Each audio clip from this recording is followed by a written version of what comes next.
Alors, vous retrouvez tous ces organismes publics dans chaque département de France. Peu importe où vous habitez, ces organismes existent dans votre zone. Donc, à vous maintenant d'aller sur Internet, taper votre département et l'organisme en question, avoir l'information qu'il faut et passer à l'acte. Bonjour mes internautes, j'espère que vous allez bien, moi ça va. Alors aujourd'hui on va voir ensemble tous les organismes publics qu'un entrepreneur ou un porteur de projet doit connaître. Parce que oui, si vous voulez entreprendre, si vous êtes déjà dans l'entrepreneuriat, il est super important de gagner en temps et en efficacité. Et cette vidéo va vous aider à mieux cerner votre environnement, savoir où toquer, à quel moment le faire. Parce que oui, un entrepreneur, c'est une personne qui connaît le fonctionnement de l'État. Parce que l'État vous accompagne. L'État est là pour garantir le succès de votre business. Et vous devez savoir à quoi servent ces organismes propulsés et gérés par l'État. Alors, sans plus tarder, je vous demande vraiment de regarder cette vidéo jusqu'à la fin. Hein. Regardez vraiment jusqu'à la fin parce que je pense qu'ici, vous aurez toutes les informations qui vont vous aider à mieux vous lancer, à mieux cerner votre environnement. Très important. Donc, sans plus tarder, rentrons dans le vif du sujet. Alors là, on va commencer avec, tout d'abord, j'ai 4 organismes à vous présenter. Alors, le premier, c'est l'URSSAF. Alors, c'est quoi l'URSSAF? Alors, l'URSSAF, c'est le moteur de notre système de protection sociale avec pour mission principale la collecte des cotisations et contributions sociales, source de financement du régime général de la sécurité sociale. Dès lors que vous créez votre entreprise, sachez que vous êtes inscrit à l'URSSAF. Où vous devez d'aller vous renseigner à l'URSSAF pour savoir si vous êtes inscrit ou pas. Mais tout dépend encore une fois de votre statut, de votre forme juridique. Mais ça, j'en parlerai dans une autre vidéo parce que parler des formes juridiques, ça demande vraiment que je rentre en profondeur. Et aujourd'hui, on ne va pas parler de ça. On en parlera prochainement. Alors, tout dépend de votre forme juridique. Soit vous êtes directement inscrit à l'URSSAF ou soit vous devez d'aller vous inscrire à l'URSSAF. Vous voyez? Donc, super important de ne pas oublier l'URSSAF parce que l'URSSAF, c'est une cotisation que vous payez. Hein? C'est une cotisation que vous payez directement à l'État. Donc, en tant qu'entrepreneur, vous devez de savoir ça, de savoir combien vous payez, pourquoi vous payez et à quel moment les échéances arrivent. Très important. Un entrepreneur, c'est une personne qui anticipe.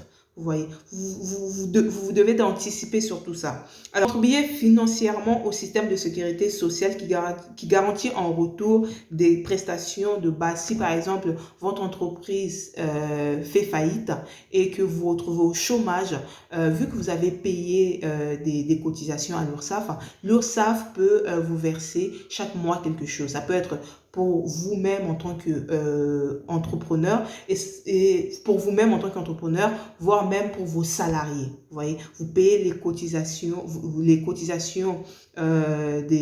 payez des cotisations pour vos salariés. Donc, super important d'avoir des connaissances sur comment fonctionne l'URSSAF. Votre rôle, votre lien en tout cas avec l'URSSAF. Alors, deuxième organisme, c'est la préfecture. Pourquoi je parle de la préfecture? La préfecture, oui, on n'est pas sur des entreprises, mais on est sur des associations. Parce que beaucoup dans la communauté africaine aiment ouvrir des associations. Et je sais que trop souvent, on pense que les associations sont gérées par les mairies, alors que c'est totalement faux. C'est la préfecture qui vous octroie vos droits hein, en tant qu'association. Donc, ce n'est pas la mairie qui s'occupe de ça, c'est vraiment la préfecture. Et on a la préfecture principale et les sous-préfectures. Généralement, pour l'autorisation, pour valider votre association, c'est vraiment la préfecture principale qui s'occupe de ça. Hein. Encore une fois, je le répète, ce n'est pas la mairie, c'est la préfecture. Pour avoir plus d'informations sur comment ça se passe, si vous voulez ouvrir une association, allez voir votre préfecture, hein, la préfecture qui correspond à votre département. Allez vous renseigner, on vous donnera une fiche qui énumère en fait, qui vous énumère les critères, les documents à ramener pour ouvrir votre association. Ensuite, on a notre troisième organisme public qui est la CCI, qu'on appelle la Chambre des commerces et de l'industrie. Alors, ici, on se trouve ici, on est dans la création d'entreprises et les formalités administratives. C'est là qu'en fait, vous enregistrez votre entreprise. C'est ici que vous validez votre entreprise pour recevoir ce qu'on appelle le CABIS. Hein. Le CABIS qui est l'immatriculation de votre entreprise. C'est comme une identité. Hein. Pour avoir l'identité de votre entreprise, vous devez vous inscrire au CCI.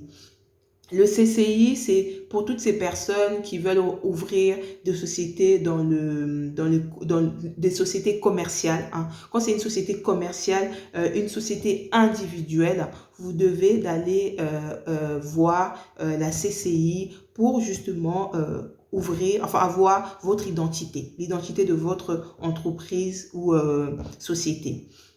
Alors, la CCI, ce sont des établissements publics de l'État dirigés par des chefs d'entreprise de l'industrie, représentent les intérêts de l'industrie, du commerce et des services auprès des pouvoirs publics et des autorités étrangères. Vous voyez, si votre entreprise a des partenaires à l'étranger, voire même vous voulez l'exporter à l'étranger, c'est au CCI que tout se passe. C'est au CCI que vous aurez les informations nécessaires pour vous guider. Vous voyez, très important. Mais également, lorsque votre entreprise est une entreprise artisanale, vous devez d'aller vous inscrire au CCI si vous avez plus de 10 salariés. Hein. Si votre entreprise artisanale a plus de 10 salariés, ce n'est pas au CMA que vous allez vous enregistrer, mais c'est au CCI. Parce que vous avez plus de 10 salariés. Vous voyez. Après, là aussi, entre CCI et CMA, ça dépend du nombre de salariés.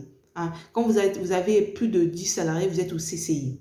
Quand vous avez moins de 10 salariés, vous êtes au CMA. Alors là, je vais vous parler de notre dernier organisme public, hein, notre quatrième organisme public qui est la Chambre des métiers et de l'artisanat. Alors ici, on s'occupe des métiers...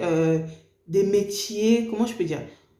Alors le CMA, donc Chambre des métiers et de l'artisanat, alors là, on est sur les entreprises qui ont moins de 10 salariés.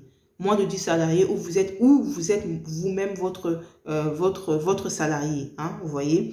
Donc, ici aussi, c'est comme un peu la CCI. On est vraiment sur les formalités administratives. Hein. On est là sur l'immatriculation de votre entreprise, on est là pour générer votre CABIS, l'identité de votre entreprise.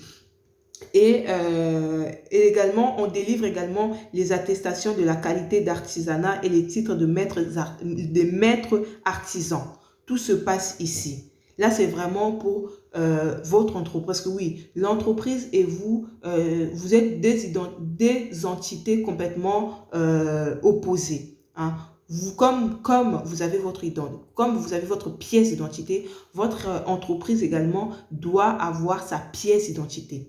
Et pour avoir cette pièce d'identité-là, vous devez soit aller à la chambre de commerce et de l'industrie ou soit aller dans la chambre des métiers et de l'artisanat.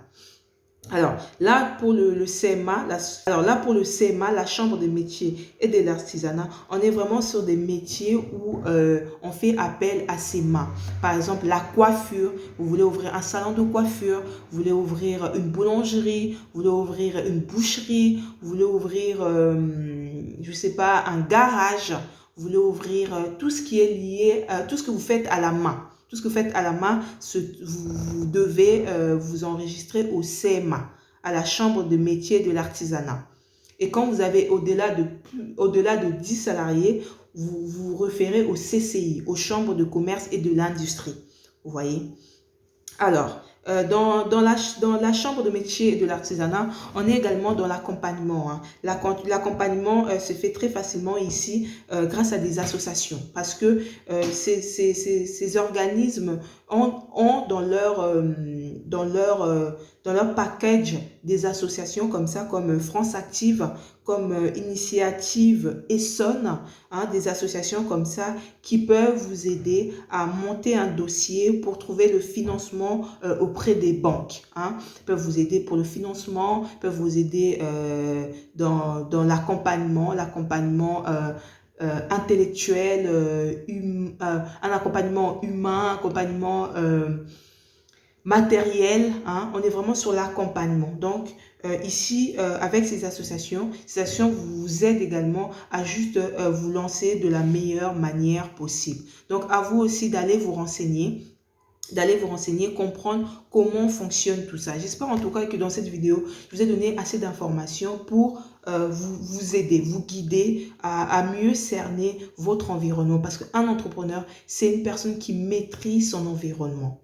Très important de cerner votre environnement. Voilà les amis, on arrive à la fin de cette toute petite vidéo. J'espère que ça vous a plu. Si vous avez des questions, vous voulez qu'on parle des statuts juridiques, etc., de SAS, SA, SARL, SASU, EURL, vous êtes un peu perdu dans tout ça, écrivez-moi en commentaire et c'est avec plaisir que j'essaierai en tout cas de vous donner des informations sur les formes juridiques. Parce que oui, vous devez savoir quelle forme juridique vous devez connaître la forme juridique qui sera appropriée à votre vision, à votre entreprise, à votre activité. Donc, super important d'avoir ces informations. Donc, voilà, on arrive à la fin. N'hésitez pas à liker, s'il vous plaît, liker la vidéo pour me motiver à vous fournir ces types de vidéos de manière permanente. Donc, sur ce, je vous dis à très bientôt dans une toute nouvelle vidéo. Bye!